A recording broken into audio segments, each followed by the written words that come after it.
Le tribunal de grande instance de Gawa a tenu à Kamti ses audiences foraines, rapprocher davantage la justice de justiciable pour une justice acceptée, transparente et crédible. Tel est l'objectif de ces audiences. 15 dossiers étaient inscrits au rôle, mais seuls 5 ont pu connaître un dénouement. Issaka Nana, Adamou Sebgo. Le tribunal de grande instance de Gawa délocalisait le temps d'une journée à Kamti pour des audiences foraines. Une occasion pour cette juridiction de prendre les populations à témoin de l'effectivité de l'application de la loi. Il s'agit donc pour nous de rapprocher donc davantage la justice donc aux justiciables, voilà, pour davantage nous faire comprendre dans le sens donc d'une justice crédible, acceptée et transparente. Homicide involontaire, coups et blessures volontaires, abus de confiance, cas d'excision étaient entre autres les faits reprochés aux différents prévenus à ces audiences. Si les uns ont été relaxés, certains par contre ont écopé de peines d'emprisonnement ferme de 2 mois assorties d'amende de 50 000 francs CFA. D'autres sont condamnés à des peines d'amende de 250 000 francs ferme à 150 000 francs CFA assorties de sursis. Les gens qui étaient donc dans la salle d'audience ont pu retenir beaucoup de choses, ont pu comprendre donc comment nous procédons, ont pu comprendre ce qu'il faut faire dans la vie pour ne pas tomber sous le coup de la loi pénale et ce qu'il ne faut pas faire donc, pour éviter donc d'être sous le coup d'une poursuite pénale. Je pense que en fait, l'objectif visé a été atteint, le message est passé parce que bon, la salle était très réceptive à ce que nous disions. 15 dossiers étaient inscrits au rôle, mais seulement 5 ont été effectivement jugés. Les autres ont été renvoyés au rôle général à Gawa entre la fin du mois de novembre et le début du mois de janvier 2016. La délégation spéciale régionale de la boucle du Moun a tenu sa session budgétaire à Dédougou. L'exécution du budget 2015 et l'examen du projet de budget primitif exercice 2016 étaient au programme. Julien Bayala, Christophe Traoré, Paul Nayaldo, Savadogo. Faire la situation de l'exécution du budget 2015, examiner et adopter le projet de budget primitif 2016, c'est l'objectif visé par cette session de la délégation spéciale régionale de la boucle du Mouhoun. Si les recettes escomptées ne sont pas reluisantes à 3 mois de la fin de l'année, il n'en demeure pas moins que l'espoir est permis. Nous sommes à un taux de recouvrement au 30 septembre de 20,5%. Mais comme nous avons encore 3 mois pour clôturer l'année, je pense que d'ici la clôture budgétaire, du point de vue recettes, ça ne va pas poser de problème.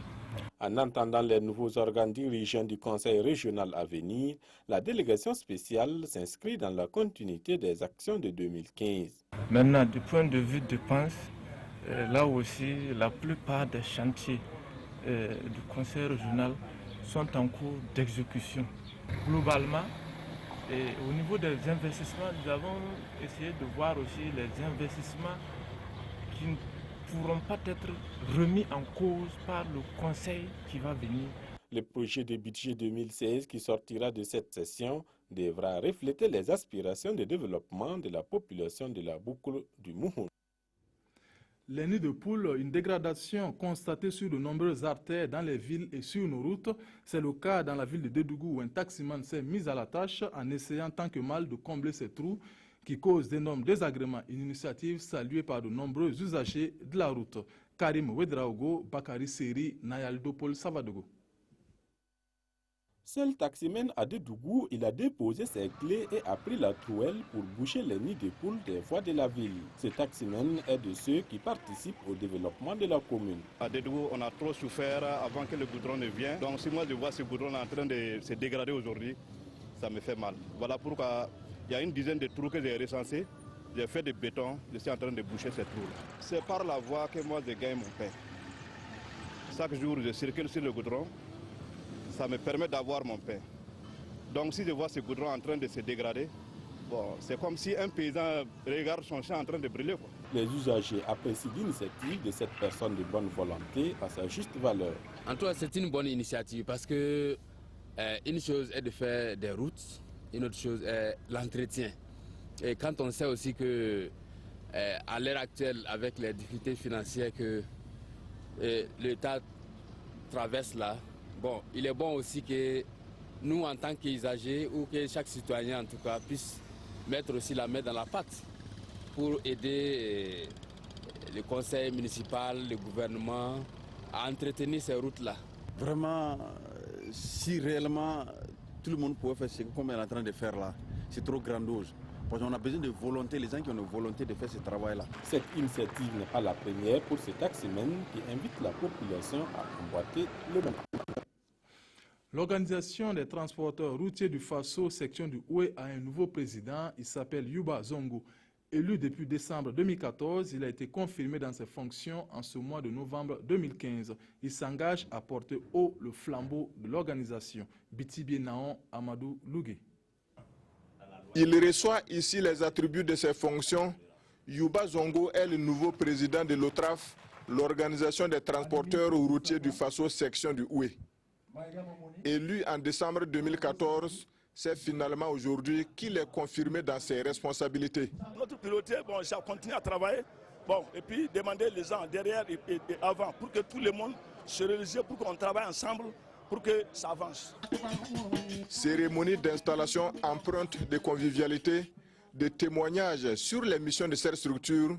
Cérémonie également en présence d'une délégation du Bureau national de l'OTRAF. Nous demandons à tous les transporteurs ressortissants de la province du Oué et notamment l'ouest du Burkina Faso de se donner la main autour de lui pour réussir la mission. La mission est tellement immense que sans les transports terrestres, le Burkina Faso, on n'arrive pas à subvenir à nos besoins.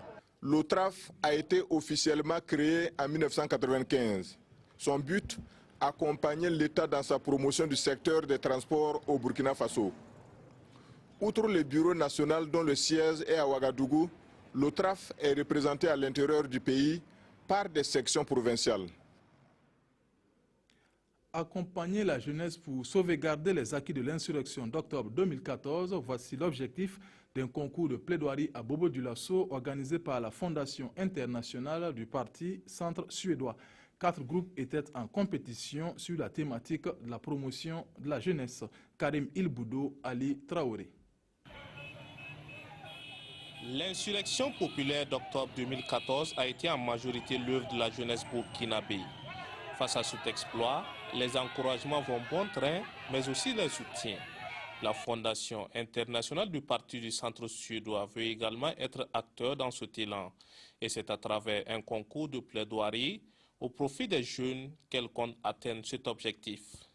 C'est un travail de mobilisation que nous avons enclenché avec les jeunes issus des partis politiques, des organisations de la société civile, pour interpeller les gouvernants, les partis politiques, l'ensemble des parties prenantes dans la gouvernance au Burkina Faso, afin que les jeunes qui sont en général les architectes, les artisans des changements dans nos pays, puissent être véritablement les bénéficiaires, ou en tout cas en soi les bénéficiaires. 4 groupes ont ensuite développé des thèmes qui incitent la jeunesse à mieux accomplir son devoir. Il s'agit de l'Université Aube Nouvelle, de la cellule CGD de l'UPB, de l'UKO et du réseau jeunesse et politique en Afrique de l'Ouest. Je ne voudrais pas avoir le chagrin d'une vieillesse sans bilan. Il faudrait que j'ai quelque chose à montrer à ma petite fille lorsqu'elle me dira « Maman, qu'est-ce que tu as fait lorsque tu étais jeune ?» Et c'est le réseau jeunesse et politique en Afrique de l'Ouest qui a su convaincre le public. Mais pour les promoteurs de cette activité, le mérite revient à la jeunesse. L'art au service de la concorde sociale au Burkina, c'est le thème d'un spectacle lancé à Bobo-Dioulasso. Initié par l'association Siraba, ce projet, à travers une comédie musicale intitulée Bobo, se fixe pour objectif de porter des messages de paix aux populations du 7e arrondissement de la ville. Drissa Traoré, Moussa Sanon. Bobo, c'est une comédie musicale d'1 heure qui retrace l'histoire de Bobo-Dioulasso ainsi que les mots qui minent aujourd'hui au développement de cette ville, comme les questions liées au foncier, à la politique, à l'insécurité et très souvent à l'origine de nombreuses crises. L'association Siraba entend à travers ces spectacles apporter sa contribution à la consolidation de la concorde sociale au Burkina et plus spécifiquement à Bobo-Dioulasso. Des problèmes par-ci par-là, et donc nous les artistes de Siraba nous, on n'a pas d'autres moyens de communication, d'autres moyens de sensibiliser si ce n'est pas à travers notre art. Et donc voilà pourquoi nous avons décidé aussi de contribuer à notre manière pour sensibiliser la population. À travers ces spectacles, c'est la recherche de solutions aux problèmes de développement de la commune de Bobo-Dioulasso qui est posée, une initiative appréciée par les autorités. Nous nous disons que si nous avons des troupes pareilles, il y aurait beaucoup plus de conscientisation, il y aurait beaucoup plus de responsabilisation et les actions que les uns et les autres mènent ne connaîtront pas trop de difficultés. En tout cas, vraiment, nous avons été émerveillés de ce qu'on nous a donné de voir ce soir. Ce spectacle intitulé Bobo s'inscrit dans le cadre du projet L'art au service de la concorde sociale au Burkina et prévoit jusqu'au 25 novembre prochain une série d'animations dans les 7 arrondissements de Bobo-Dioulasso. Initié par l'association Siraba, le projet bénéficie du soutien de la commune et du ministère en charge de la culture. C'est tout pour cette édition. L'info continue sous le coup de 20h avec Abouakar Sagnon. Bonsoir.